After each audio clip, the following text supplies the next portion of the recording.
আসসালামু আলাইকুম গাইস। মুহররম মাসের 10 তারিখ উপলক্ষে কিছু তবারকের ব্যবস্থা করা হয়েছিল, সেইটাই বিতরণ করা হইতেছে। তো দোয়া রাখবেন যেন প্রতি বছর করতে পারি। আরো লোক আসবে, আপাতত যারা আসছে এদেরকে দেওয়া হইতেছে।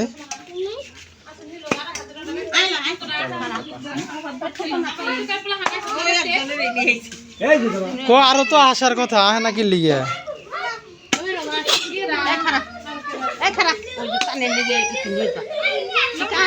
বাটি আনছস না? আর একটা দিয়ে দে।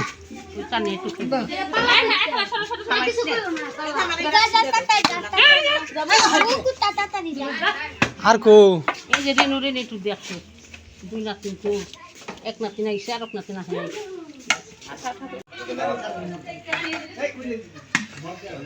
ফু দিয়া খাও, ফু দিয়া ফু দিয়া ফু দিয়া খাও। খিচুড়ি গরম, হ ফু দিয়া খান লাগু। কি